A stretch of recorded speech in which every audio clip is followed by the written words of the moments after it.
প্রত্যেক দিন সকালবেলায় জলখাবারে যদি একঘেয়ে রুটি বা পরোটা খেতে ভালো না লাগে তাহলে সুজি দিয়ে তৈরি মাত্র 10 মিনিটেই আর একদম তেল ছাড়া স্বাস্থ্যকর উপায় আজকের রেসিপিটা বানিয়ে সার্ভ করতে পারো। খেতে খুবই সুস্বাদু আর বানানো তো খুবই সহজ, নতুনরা এক দেখাতেই বানিয়ে ফেলতে পারবে। তো চলো দেখে নেওয়া যাক ভিডিওটা। তো আজকের এই সুজির রেসিপিটা বানিয়ে নেওয়ার জন্য সবার প্রথম এখানে একটা পাত্রের মধ্যে অ্যাড করব মেজারমেন্ট কাপ মেপে হাফ কাপের থেকে একটু কম পরিমাণে সুজি। আজকের রেসিপি আমি সুজি আর চালের গুঁড়ো মিশিয়ে করছি, তবে তোমরা চাইলে সম্পূর্ণ রেসিপি সুজি দিয়েও করতে পারো। সেক্ষেত্রে সুজির পরিমাণটা বাড়িয়ে নিতে পারো অথবা 1 কাপ করতে পারো। হাফ কাপ সুজির সাথে অ্যাড করেছিলাম ওই একই কাপ মেপে 1 কাপ মতন চালের পেস্ট। আমি এখানে সেদ্ধ চাল খুব ভালো মতন কিছুক্ষণ ভিজিয়ে নিয়ে অল্প করে জল দিয়ে খুব ভালো মতন মিহি করে পেস্ট বানিয়ে নিয়েছিলাম, তবে তোমরা চাইলে শুধু সুজি দিয়েও করতে পারবে। এবার এর সঙ্গে অ্যাড করেছিলাম ওই একই কাপ মেপে 1 কাপ মতন টক দই।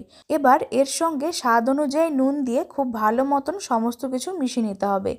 যেহেতু টক দইয়ের মধ্যে একটা জল ভাব রয়েছে আর চালের পেস্টের মধ্যেও অল্প করে জল রয়েছে, তার জন্য এখানে আলাদা করে আর কোনো রকম জল দিলাম না। তবে তোমাদের যদি প্রয়োজন হয় তাহলে এর মধ্যে খুবই অল্প অল্প করে প্রথমে জল দিয়ে ভালো মতন মিশিয়ে নিতে হবে, কারণ আজকে রেসিপি তৈরি করার জন্য মিশ্রণটা খুব একটা বেশি পাতলা করা যাবে না, একটু ঘন আর টাইট ব্যাটার বানাতে হবে। সমস্ত কিছু এইভাবে ভালো মতন মিশিয়ে নিয়েছিলাম। দেখতেই পাচ্ছ সুজির মিশ্রণটা কিন্তু এই সময় অনেকটা বেশি পাতলা রয়েছে। সমস্ত কিছু খুব ভালো মতন মিশিয়ে নেওয়ার পরে সুজির মিশ্রণটা কিন্তু এই অবস্থায় একটু পাতলা রয়েছে। এটা কিন্তু কিছুক্ষণ পর একটু ঘন হয়ে যাবে, যেহেতু সুজিটা ফুলে উঠবে। তার জন্য কিছুক্ষণ ঢাকনা চাপা দিয়ে রাখতে হবে, এতে করে সুজিটা পুরোপুরি ফুলে গিয়ে সফট হয়ে যাবে আর ব্যাটারটাও ঘন হয়ে যাবে। এইভাবে রেখে দিয়েছিলাম প্রায় 15 মিনিটের জন্য। ততক্ষণে কিন্তু সুজির মিশ্রণটা অনেকটা বেশি টাইট হয়ে গেছে বা ঘন হয়ে গেছে, তোমরা আশা করি লক্ষ্য করলেই বুঝতে পারবে। তার জন্য তোমরা অবশ্যই জলটা বুঝে শুনে এর মধ্যে ব্যবহার করো, তা না হলে কিন্তু ব্যাটারটা একদম পাতলা হয়ে যাবে।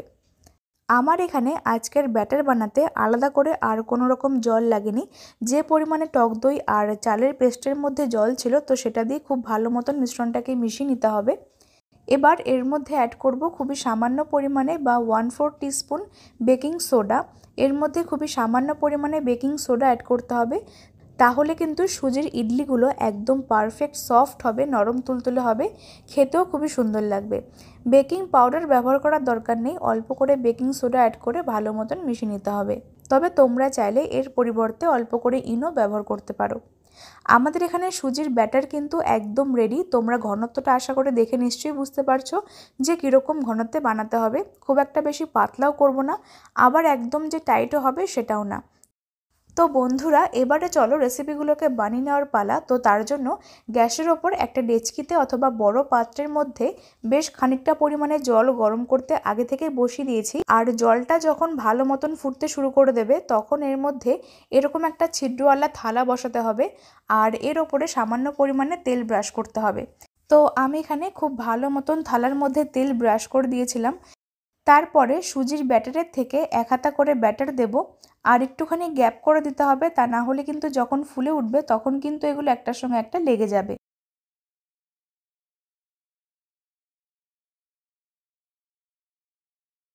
এবার ফ্লেমটাকে মিডিয়াম টু হাইতে রেখে ঢাকনা চাপা দিয়ে রাখতে হবে প্রায় 10 মিনিটের জন্য। ততক্ষণে কিন্তু ইডলিগুলো একদম পারফেক্টভাবে হয়ে যাবে, ভেতরটা খুব সুন্দরভাবে স্টিম হয়ে যাবে।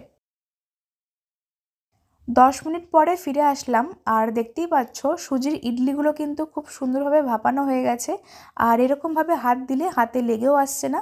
এখন একটা কোনো ধারালো খুন্তি অথবা স্প্যাচুলা দিয়ে খুব সাবধানে ইডলিগুলোকে তুলতে হবে।